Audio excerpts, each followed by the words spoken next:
5-0 before losing a thriller to Arizona a month ago. They've now lost 3 out of 4. They host the Cardinals tonight. First place in the NFC West is at stake. All those and many more. And Shefty, I'm starting with you as we look ahead to this game because there are a lot of notes, as there always are on Thursday nights, with injuries. What do we have? Tyler Lockett, the Seahawks wide receiver, is listed as questionable. Pete Carroll, the Seahawks coach, said yesterday he thinks Lockett will play, and that's my understanding as well, that he'll be out there tonight despite being limited in practice this week with a knee injury. You remember the game that Lockett had against the Cardinals the last time was hugely effective. The Seahawks are looking for more out of that tonight. Again, this team has turned over the football. Having Lockett out there would help. Chris Carson listed as questionable. My understanding is he's unlikely to play. He's missed the last 3 games. This would be the 4th straight game he would be missing with a foot injury. On the flip side, Carlos Hyde off the injury report. So if Carson can't go, Carlos Hyde, along with Alex Collins, would step in there and be the Seahawks running backs tonight against Arizona, Greeny. They've had all kinds of running back issues over the last few weeks. All right, Nick, I'm coming to you. This game is so interesting in so many different ways. What is the number one thing you're looking for tonight? I think Kyler Murray really has a measuring stick right now because of Russell Wilson is on the other side. Russell Wilson is the guy that Kyler Murray is compared to most because of their height and somewhat of their playing ability. And I think that Kyler Murray has really great opportunity coming off of that great Hail Mary. He has everyone's attention to be in prime time and to go up against, frankly, a pretty bad defense. Kyler Murray could really cement his MVP candidacy and get himself a lot of attention and a lot of new fans tonight in prime time against a bad defense, while we'll be looking at Russell Wilson on the other side doing a more advanced, a more developed version of what Kyler Murray is doing. He might come out of tonight as one of the MVP frontrunners, even though right now he's in the conversation. I don't know if you meant to say that Russell Wilson is his measuring stick or not, but it brought a smile to my face whether you did that purposely or not. Either way, Louis Riddick, as we look at Russell Wilson, 3 weeks ago, every conversation here started with, well, Russell Wilson is on his way to being the MVP of the league. And a strange thing has happened over the last month or so. What are you looking for tonight? I'm just looking to see if they can have any semblance of balance, Greeny, on the offensive side of the ball, so it doesn't get so far out of whack like it has recently as far as their rush percentage. Right now they're throwing the ball well over 60% of the time because of the fact that, 1, they know that every possession they have to make count. 2, the defense can't stop anybody. 3, the running game has kind of faltered due to injury and due to attrition. And now, so everything is on Russell Wilson, everything is on DK Metcalf, everything is on Tyler Lockett. So I'm just wondering if they can have any kind of balance at all so Russell doesn't feel as though every play is do or die. And then all of a sudden, you know what happens when that's the scenario. He starts forcing footballs. They start, subjecting themselves to turnovers, and then they have no shot. So that's really what I want to see, because if they get in a shootout with this team against Arizona, who has a much better defense, then they're going to lose the game. I just want to see if they can have any kind of balance at all and see if Carlos Hyde can kind of pick up the ball for Chris Carson.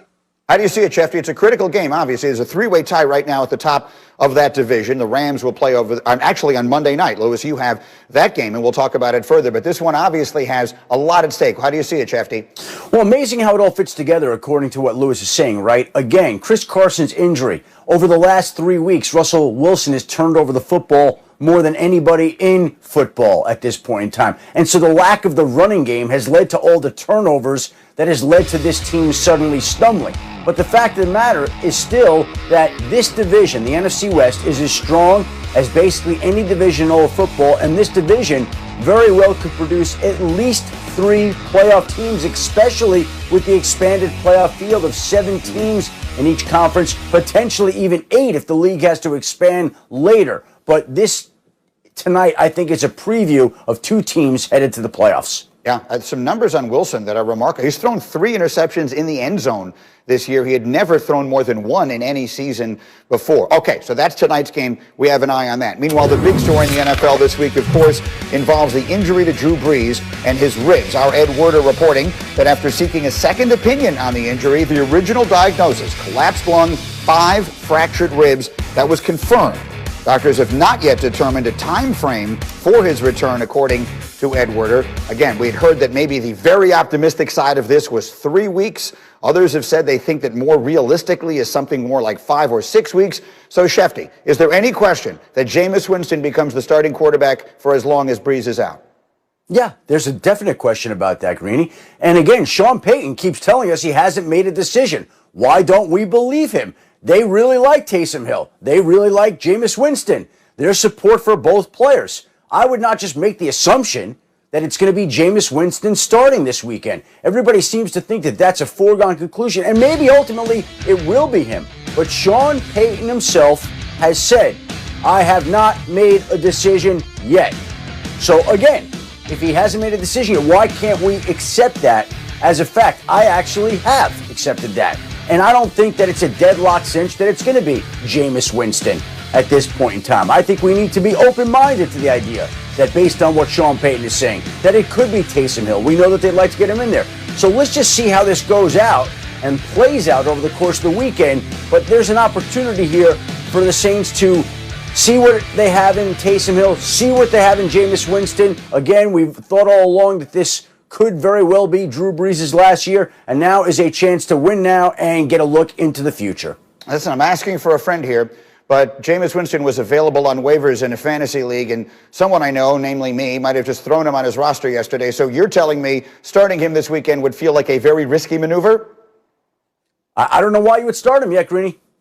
Okay, fair enough. You heard it right there from Shefty. I'm not going to lie to you. That just sent a little chill down my spine. Let me show you some numbers in the meantime here that I think you will find interesting. Hembo sent this out yesterday. Drew Brees was not Drew Brees as we know him until he teamed up with Sean Payton. People have labeled Jameis Winston this or that, unfixable. But if you look at his first 5 years and compare them to Drew Brees' first 5 years, the numbers are remarkably similar.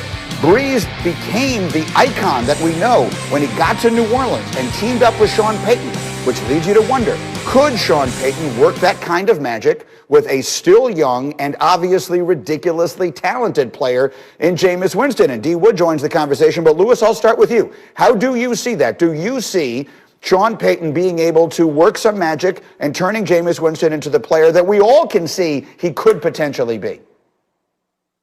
Yeah, I wouldn't count it out. Look, this offense in New Orleans is all about efficiency. It's all about making quick reads, getting the ball out of your hands fast, putting the ball where it needs to be put, especially in the short and intermediate game, and then letting your playmakers go from there. Now, what's interesting is, good old Hembo sent me some great statistics before the show started about the fact that, Jameis, what he struggled with a year ago was his accuracy and his decision-making on the short to intermediate throws, which is where New Orleans lives philosophically, in the short to intermediate passing game. Now, how it is taught to you and how you are able to go through your progressions and then how it is corrected, obviously is going to be different between what he experienced in Tampa and what he experiences in New Orleans.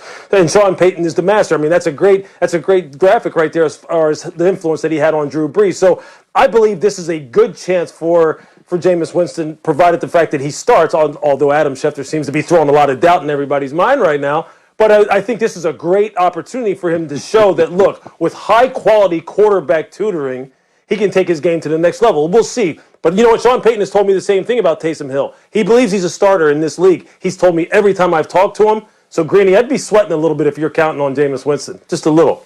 Okay, so he's going back on the bench. That we have decided for certain, so we can move on. Thank you for taking care of that for me here.